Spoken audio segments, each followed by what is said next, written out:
Profit loss statement, cash flow and balance sheet तीनों को समझने के बाद थोड़ा थोड़ा कंक्लूजन पे आ रहे हैं कि जुपिटर वैगन के जो स्टॉक जो है आज के ट्रेडिंग सेशनों में पिट सकता है, चूँकि दोनों ही फ्रंट पे ये कमज़ोर थोड़ी साबित हुई है। लेकिन अब इसके पीपीडी पे आते हैं, कुछ इंपॉर्टेंट पैरामीटर को हम लोग देखेंगे। ये ईयर में बट ये अच्छा कर रही है। अब हम देखेंगे फाइनेंशियल ईयर 25 के डेटा को देखते हैं और 25 फाइनेंशियल ईयर चारों क्वार्टर को जोड़ दें तो हमारा ये टर्म कंडीशन ये करोड्स में है। तो 24 और 25 के अगर डेटा को एनालाइज करें तो यहाँ पे 9% की सीधा-सीधी ग्रोथ देखने को मिल रही है 2025 में। 2004 क्वार्टर को जोड़ेंगे तो 3,644 करोड़ का जो हमारा रेवेन्यू हुआ करता था वो करीब 3,963 करोड़ हो गया। 9% के हिसाब से यहाँ ग्रो हो रहा है, 9% के हिसाब से ग्रो हो रहा है। अच्छा, नेक्स्ट पॉइंट अगर आए, नेक्स्ट पॉइंट इबिटा पे आए। इबिटा भी आपको ईयर ऑन ईयर बेसिस पे, ईयर एंडेड के बेसिस पे 18% के हिसाब से ग्रो हो रहा है। पैट पे आए, प्रॉफिट आफ्टर टैक्स आए तो 15% के हिसाब से ग्रो हो रहा है। तो साल दर साल देखेंगे तो इनके अंदर ग्रोथ दिख रही है, बट क्वार्टर टू क्वार्टर और क्वार्टर टू क्वार्टर 3 और 4 और क्वार्टर ईयरली के हिसाब से देखेंगे तो डाउनफॉल देखने को मिल रहा है रेवेन्यू में। ठीक है, नेक्स्ट स्लाइड को एनालाइज करते हैं। तो यहाँ देखिए क्वार्टर टू क्वार्टर बेसिस पे हाल क्या है।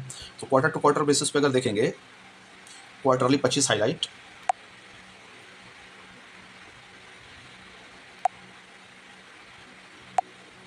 Quarterly 25 highlight. तो यहाँ पे देख सकते हैं क्वार्टर टू क्वार्टर हमारा ग्राफ गिरता हुआ दिख रहा है 25 का। क्वार्टर 3 के सपोर्ट से 4 का कंपैरिजन कर रहे हैं, तो quarter to quarter yearly basis पे कंपैरिजन कर रहे हैं तो ये करीब जो हमारा 1045 का हुआ करता था जो कि पिछले 1115 करोड़ का है। अच्छा, इबिटा की बात करिए तो यहाँ भी आपका 25 का क्वार्टर के हिसाब से 153 करोड़ आया है, जो कि पिछले बार हमारा देखा जाए तो इबिटा थोड़ा सा बढ़ा हुआ बोल सकते हैं, दिख रहा है जो है 24 से 147 करोड़ था, 153 करोड़ आ रहा है। एंड यहाँ पे पैट की बात करें, पैट हमारा क्वार्टर 4 के हिसाब से, क्वार्टर 5 के हिसाब से 103 करोड़ है जो कि 105 करोड़, तो पैट भी यहाँ गिरता हुआ दिख रहा है। तो बोल सकते हैं क्वार्टर टू क्वार्टर में गिरावट है। इस तरह से जैसे कि हमने बताया कि रेवेन्यू में आपको ईयर ऑन ईयर बेसिस पे 6% की गिरावट दिख रही है, आपको टोटल इनकम में 6% की गिरावट दिख रही है। तो ऑपरेटिंग इनकम में इबिटा पे देखेंगे 3% की बढ़ोतरी यहाँ दिख रही है। तो profit before tax and after tax, profit after tax देखिए तो प्लस पॉइंट अगर देखा जाए तो 40 बेसिस पॉइंट का प्लस दिख रहा है। तो ये मिला जुला इसका रिजल्ट बोल सकते हैं। और एसेट लायबिलिटी का अगर जो कंपेरिजन इसमें कर सकते हैं, आपके इस स्लाइड पे एसेट और लायबिलिटी की अच्छे से कंपेरिजन हो सकती है। ये देखिए आपका क्वार्टर 24 क्वार्टर 25 मतलब ईयर एंडेड फाइनेंशियल 24-25 में इसमें अब करंट एसेट देखिए किस हिसाब से बढ़ा है। तो करंट एसेट कितना बढ़ा है, फिगर करोड्स में है, एक बार फिर क्लियर करते हैं, फिगर करोड्स में है। करंट एसेट 1,09,063 करोड़ की थी, 1,09,063 करोड़ की थी। अभी करंट एसेट हमारा हो गया है 2,557 करोड़।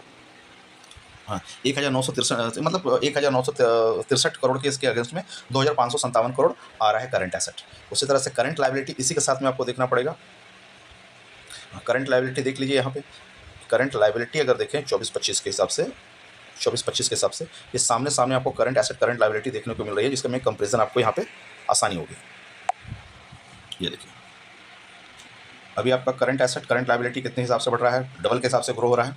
ये current asset current liability financial year यहाँ के हिसाब से देखिए 24 के हिसाब से देखें तो 1,257 करोड़ का था, जबकि 1,963 करोड़ यहाँ पे आ चुका है। और पिछले साल का हिसाब से देखें तो 1200 current asset current liability 1,100 current asset 2025 का देखें और लायबिलिटी को देखें 1,160 करोड़ के अगेंस्ट में आपका 2,557 करोड़ आ रहा। तो ये हिसाब से एसेट लायबिलिटी के हिसाब से ये ओके दिख रही है कंपनी।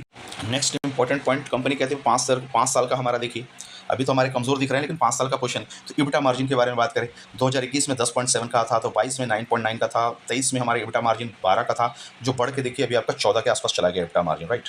पैट मार्जिन देखिए 5 से बढ़ा है 5 सालों में, 5 से बढ़ करके 9 के आसपास गया है, जो कि सबसे हाईएस्ट अभी 9.6 है इबिटा मार्जिन अभी तक का इनका 5 साल का ट्रेंड देखें। इन्वेंट्री टर्नओवर रेशियो जो एफिशिएंसी शो करती है 3.5 है, जो कि अभी बढ़ के 3.7 गया, जो कि सबसे हाईएस्ट पॉइंट 2024 में हुआ करता था 4.1। ठीक है, डेबिटर टर्नओवर 18 की एफिशिएंसी है, 18, 16, 14, 10 और 6.1। तो डेबिटर टर्नओवर देखा जाए तो यहाँ गिरता हुआ दिख रहा है। क्रेडिटर टर्नओवर में अगर देखा जाए 6 है, 6.8 है, 10 है और 6 है, यहाँ भी थोड़ा सा स्लाइडली गिरता हुआ दिख रहा है। एंड रिटर्न रेशियो की बात करें, आरओसी जो इसमें देखना है 11% का है, 11% का, 21% का, 24% का, 17% का। अभी के 2025 की आरओई आपको करीब करीब 2024 के कंपेरिजन में गिरती हुई दिख रही है ईयर बेसिस पे। देन आरओई की बात करें, रिटर्न ऑन इक्विटी की बात करें तो 8% से लेकर के 27% जो हाईएस्ट गया था 2024 में, और 2025 के फाइनेंशियल ईयर को अगर पूरे ईयर एंडेड को पकड़े तो करीब करीब 17.2 का आरओई है। तो यहाँ भी ईयर ऑन ईयर थोड़ा सा परफॉर्मेंस खराब होता हुआ दिख रहा है। Current ratio and current liability की जो हम बात करते हैं तो करंट रेशियो यहाँ देख सकते हैं, करंट रेशियो 1.6 हुआ करता था, अभी मैंने बोला कि 2 से करंट रेशियो इन्होंने बढ़ाया है, तो करंट रेशियो देखिए डबल हो गया, 2.1 हो गया। एंड आपका डेट टू इक्विटी रेशियो भी आपका स्लाइडली पिछले के हिसाब से गिर गया, 1.17 था 24 में, और 25 में 0.17 था, अब 0.13 है। तो इस हिसाब से कुछ कुछ पैरामीटर में इंप्रूवमेंट है, कुछ कुछ पैरामीटर में प्रेशर है। तो ओवरऑल थोड़ा सा स्टॉक पे आज के ट्रेडिंग सेशन में प्रेशर देखने को मिल सकता है। अच्छा, बिजनेस के हिसाब से बात करें, ये बिजनेस में क्या क्या मेन काम कर रही है, रेलवे वैगन की काम कर रही है, एसएमएस क्रॉसिंग की काम कर रही है, component vehicle bodies and component में बात काम कर रही है, कंटेनर बना रही है, व्हील बना रही है, एक्सल बना रही है, व्हील सेट बना रही है। तो इतनी वैरायटीज़ है। अब अगर सबसे ज़्यादा नंबर्स में अगर देखें, 2025 की पोजीशन क्वार्टर के हिसाब से, quarter 4, quarter 3 and year financial year. तो क्वार्टर के हिसाब से देखेंगे तो हमारा डेटा 4, देखिए वैगन का देखिए नंबर देखेंगे तो क्वार्टर के हिसाब से भी गिरता हुआ दिखा है। 2568 था, 2259 हो गया, अब 2370 हो गया इस करंट क्वार्टर में। तो यहाँ भी वैगन का हिसाब से गिरता दिख रहा है, जो कि मेन बिजनेस है। दूसरे ऐसा सीएमएस क्रॉसिंग देखिए 206 हुआ करता था क्वार्टर 4 24 में, एंड क्वार्टर 3 25 में अगर देखेंगे तो करीब करीब 297 है, और अभी के समय में आधा होता हुआ दिख रहा है क्वार्टर 4 में। तो यहाँ बिजनेस यहाँ भी मारकारी 131 नंबर्स में आ रहे हैं। तो इस तरीके से कुछ कुछ फिगर्स नंबर्स इनके बिजनेस रेवेन्यू डाउन हो रहे हैं, इस तरीके से पोजीशन इनमें जिससे तो मैनेजमेंट स्टेटमेंट है वो भी देख सकते हैं, फाइनेंशियल हाईलाइट है।